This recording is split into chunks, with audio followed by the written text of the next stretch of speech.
Today, I want to talk about the number one thing I believe I did to future-proof my business.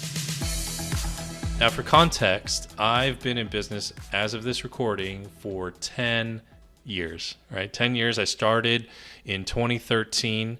Now, if you want to be real technical about it, I didn't go into business for myself full time until late 2015. So there is a window of about a year and a half, 2 years, where I was doing all of this as a side hustle. Today, I'm an online educator.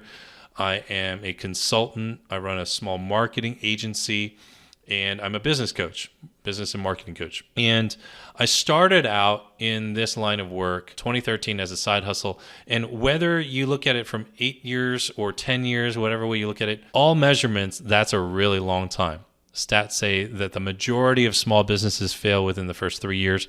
Then 5 years is another big cutoff. And then 10 years, you see a lot of businesses kind of burn out before they hit the 10-year mark. Being around this long is actually something I'm quite proud of. And I feel like I have enough credibility now that I can look back on the journey and share with you what I credit, not just my success, not the peaks to, but the longevity to.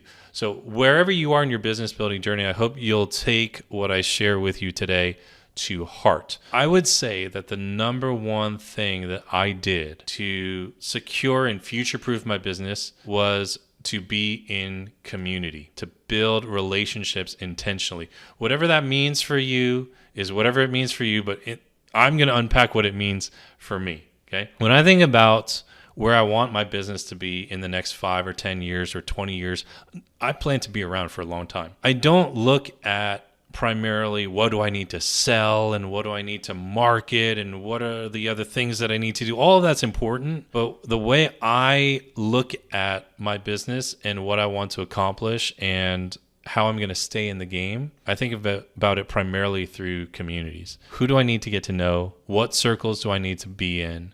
What rooms do I need to get into? That's my primary focus. That's my number one filter. When I was young, in my 20s, church was a big part of my life. I volunteered a lot there, and I was known as a leader there. For whatever reasons, I was known as a leader. One of my tasks, it's all volunteer work, by the way, was to drive around guest speakers that we would have to our church. And when I was in my early 20s, a gentleman from Ghana, he was actually a king of one of the tribes in Ghana, came to speak at our church multiple times. And I got to know him over those multiple trips and visits he made out to us. And I was tasked with picking him up and driving him around, like to the hotel and meeting other people at the church and to the services and so on and so forth. So I got a front row seat to being with this guy. And he wasn't just a king of a tribe in Ghana. He represented that tribe in the United Nations. He did a lot of political stuff because of his political position, and he also happened to be a pastor, right? It's quite an experience to drive around a guy who has connections to the UN. One time he was talking on his cell phone,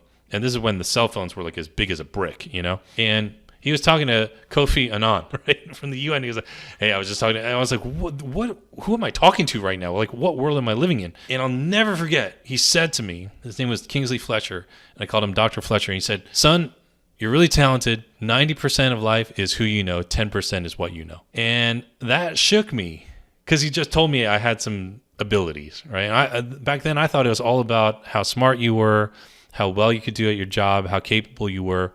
And this is, of course, what's drummed into us all our life growing up. You got to acquire certain skills, improve your value to the market. And that is true. But this guy saying life is 90% who you know and 10% what you know threw me for a loop. And yet I can look back now and say that he was right.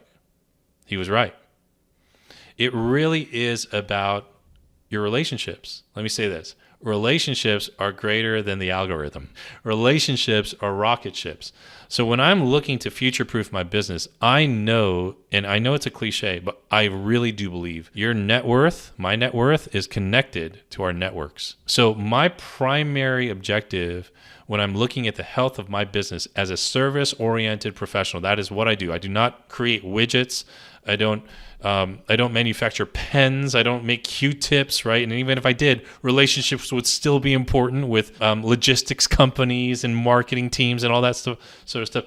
But especially as a personal brand-based business, relationships are everything. If you don't have strong relationships, you've got nothing, because somebody is going to come along who's faster, cheaper, quicker, younger, whatever it is, just different, and they're going to take your market share. AI, like we talked about on a previous episode here, is going to come in and disrupt your business, potentially. What do you have? Relationships. I know at the end of the day, and I do not say this to boast, I just say this to share with you how at peace I often feel. At the end of the day, if I know that I can add value to somebody and everything burns down, somebody steals my entire email list, someone wipe out all my social profiles, I don't have any means to communicate with you or the greater audience that I've earned over the years, I can call up a number of friends and colleagues, professionally and personally, and say, I need work. I'm looking for work. I need to get back on my feet. I got cleaned out. Someone stole all my stuff. Whatever it may be, I know that over the years, I've developed these relationships where I can call on them in times of need. Now, let me say this. You may push back and say, well, how do you build these relationships? Like, how did you do all these? And I'm going to be really honest with you. I paid my way in. I joined mastermind groups. I went to events. I paid my way into special functions at those events. I always bought the VIP tickets to events. The era of free networking, and this is just my experience, but I've also seen a lot of others. The era of free networking expires like after 30. After you're 30 years old. I'm in my mid 40s now. There's a window of time. If you're younger than 30 right now, I want you to hear me. You have a window. Let me first speak to the 20 somethings. I envy you. I really do. I wish I was 20 something with what I know now, and that's just not the way life works. So let me try to share some wisdom with you. When I look at my 20s, and what I did then, I was unconsciously competent at the time, right? But I just intuitively did this, I guess, without knowing. Your 20s are the one window that you have in life where people are willing to invest in you and open doors for you and give you opportunities solely based on your potential and not your proven track record. Let me say that again. There's the one time in your life that people are willing to invest in you based solely on your potential without you having a proven track record. When you're in your 20s, it's like potential is greater than proven track record. And as you move through life and you get older, these two things just kind of start to have an opposite effect. When you're in your 30s, some people might invest in you because of your potential. You're still young, you're hungry, you've got that energy, right? But as you get into my age, right, in the 40s, like people start like, what have you done all these years, right? What have you been doing all this time? Like, are you still trying to figure yourself out? And that's okay. You can still figure yourself out. I'm always trying to figure myself out. But you got to do some things that you can list on your body of work. No one's going to come up to me and say, hey, man, I really like you, Mike. I like some of your content. Let me just pour into you and let me just invest in you. They're not going to say that. They're going to say to me, Mike, you're in your 40s. You want me to invest in you? There's a fee. You've got to pay your way into this network, into my coaching group, into my one-on-one coaching, whatever it is. And you know what? I say this, rightfully so. If you are over and past that window and you're still trying to get mentorship through the way a 20-something-year-old would get it, I want to kindly say to you, wake up. Right? Get real. You're not entitled to anything. No one is there just to make life easier for you. You've got to invest in yourself. You've got to show that you can bring value to the market and value to that network, right? My friend Chris Ducker says this. He says that business is not B2B. It's P2P, person to person. And if you want what some person has, you've got to be willing to pay the price for that access, for that right. You're not entitled to anything. And I take that very, very seriously, not just for the people who I coach, but for the people that I want to be coached by and the networks that I want to get into, right? I take it very, very seriously. I believe that at any given time, especially if you're past 35 and you're in this line of work, right? This line of a personal brand-based business. You're a creator, you're a speaker, you're a coach, any one of these things. If you want to grow and you really want to future-proof your business, I believe that by this time, you have to both lead a community and be part of a community. And if anything, the second one is more important. What community are you part of that is meeting intentionally I mean, intentionally, not just like, hey, can I pick your brain when I have a need or something. Those are called friends. Those are mentors who may or may not require you to pay them, right? I have friends in the industry who I can call when I really need something, but we're friends not because they're available for me to call. We're friends because we're friends. But I have also paid my friends without asking for a discount because I believe in who they really are. And when I get help from a friend and it happens to be a service that they provide, I want to pay the full amount so that they treat me like a client, not a friend. I want them to treat me like I'm one of their top clients. I want their best energy. I want their best insight. I don't want there to be any excuse for them to show up with less than what they can bring to bear simply because I'm their friend. If you're past that window, right, of being in your 20s and young and full of potential, I'd ask you right now, what community are you in that meets intentionally, that holds you accountable, that stretches you, that grows you? What community are you in? If you're Lone Rangering it, you're going to get picked off sooner or later, right? Divide and conquer. That is how people get picked off. That's how they get taken out. That's how they get overwhelmed by the competition. Their leads dry up. Something happens.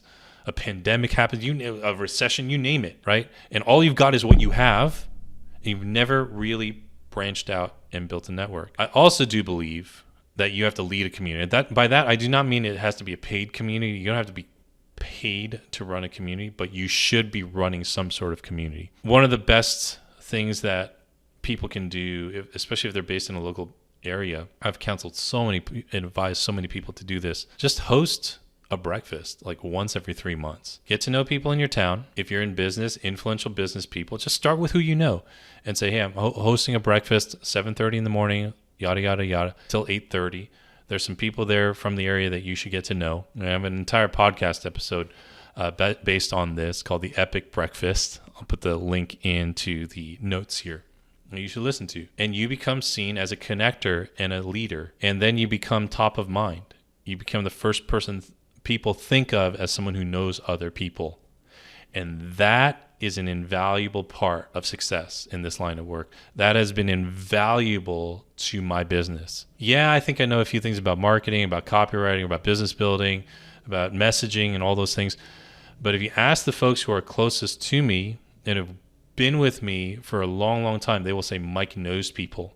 He has a really great network. And that is, whether they're conscious of it or not, is one of the reasons they want to mastermind with me. They want to be around our circles, our networks, our group of people. And I always say good people know more good people who know more good people. That's just how this thing works, right? So this has absolutely been the biggest catalyst to my longevity in business. It has been building communities, and it has been jumping into communities. I practice what I preach. I just joined a different mastermind group about 7 months ago. And I felt I needed to join that group because the people I was all hanging around with already, like, they were great, but I wasn't in an intentional community. So that was a mastermind group. I love masterminds.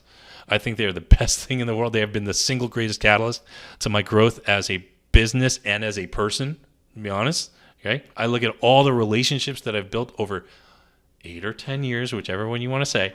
But really the 10 years when I started my side hustle until now, I look at all the great relationships that I've formed as a result of being in other people's mastermind groups and or running my own eventually. I'm like, gosh, I can't think of a lot of people who would say like, Mike's in a bind. I'm not going to help him though.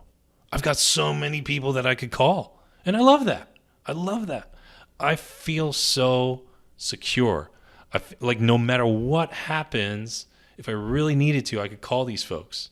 Right, in a bind, right? And that's what you want for your business, okay? That's what you want for you and your well-being. When I enter a mastermind community, when I enter any kind of community, I did this early on, 2013. I joined Michael Hyatt's Platform University. Michael was the guy I learned blogging from. I joined his community. I think there were like 5,000 or 6,000 people in that community. It was a very affordable membership. It was like $30 a month. It was like a steal to me.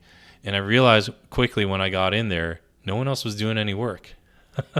No one did. Well, it didn't feel like a lot of people were implementing the things that Michael was teaching.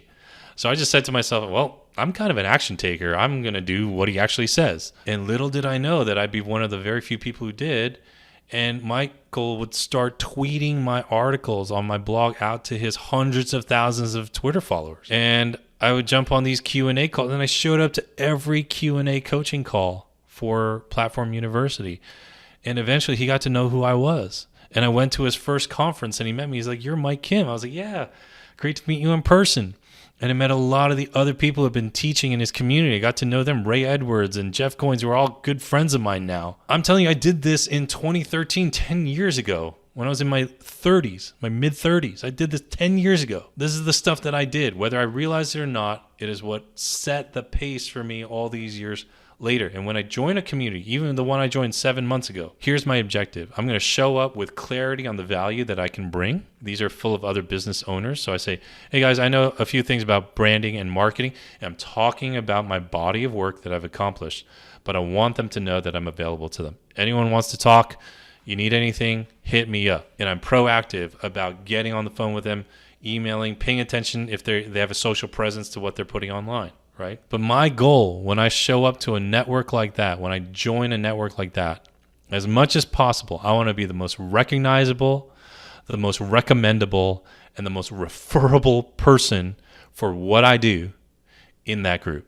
It doesn't mean I'm competing with other people. It just means that I'm very, very clear on what I can do for folks and how I'm showing up and how generous I am and how on point I am about wanting to add value to that group, because I know that in the end, again, relationships are rocket ships. Relationships are greater than the algorithm. If you want some tips on how to become recommendable and referable, check out this book, Generating Business Referrals Without Asking, by my friend, Stacy Brown Randall. This is an award-winning book. I have sent this book to so many people. Grab this book. And case in point, I met Stacy apparently several years ago at a conference that I was speaking at. I don't remember us meeting. And I don't want to sound like a snob or anything, but that's just normal, right? If you speak at events, like, you're not going to remember every person that you meet. But apparently Stacy stayed on my email list or got on my email list at some point, and she joined a mastermind group that I started. And that's when I really got to know her. I got to know what she did. I realized that she wrote this award-winning book. And here we are a year later. She's spoken at my event. She has delivered this content to all the people on my podcast. She has been a guest, I think, on almost every podcast represented in our mastermind group. And here I am talking about her again, right? Because it's just so good. This is just such good stuff. Check it out. That is an accelerant. And I do know this, that people from within our mastermind have joined her program. So she's made money off being in the group that I've put together. That's the power of networking. That's the power of investing in communities and relationships. And so whatever that is for you, whether it's stuff that I do or somebody else does, you got to stop kidding yourself. If you're past being like 25 years old or something, right? People aren't going to invest in you solely because of your potential. It's very rare. You need to pay your way in. You need to be intentional. You need to invest in yourself beyond just time and energy. You've got to put your money where your mouth is. And I will say, after, again, all these years, that has been the number one, the most important thing that I've done to future-proof my business. It's why I truly believe that I will be okay in business for a long time coming, because I have strong relationships. I'm continually doing my part to nurture those relationships and to add more value and to grow in my skill set and to grow in my stature and the positioning and the assets, so that I have more to give to people like Stacy and others that I know, and that will keep me valuable to them. And it's just a beautiful, virtuous cycle. All right. So I want to encourage you. Action item. First, ask yourself, what community are you a part of? And number two, if you're doing all right there, what community are you developing, growing, attracting so that you can lead? I'll talk more about that in a couple of episodes here on the channel and on the podcast about leading communities. But for now, you can check out the podcast that I did on the Epic Breakfast. I think that's a great place to start. If you enjoyed this video, this podcast, and you're on YouTube, hit like and subscribe so that you don't miss any future episodes. If you're listening on the podcast today, thank you so much for tuning in. If you enjoyed this episode or any other podcast episodes and you haven't done so already, I would so appreciate you leaving a rating or a review on Apple Podcasts or any of the other outlets that are out there. It really helps us get word out about the show, and just share it with somebody that might find this valuable. All right. Till next time, live your message, love your work, leave your mark on the world. I'll see you back here very soon.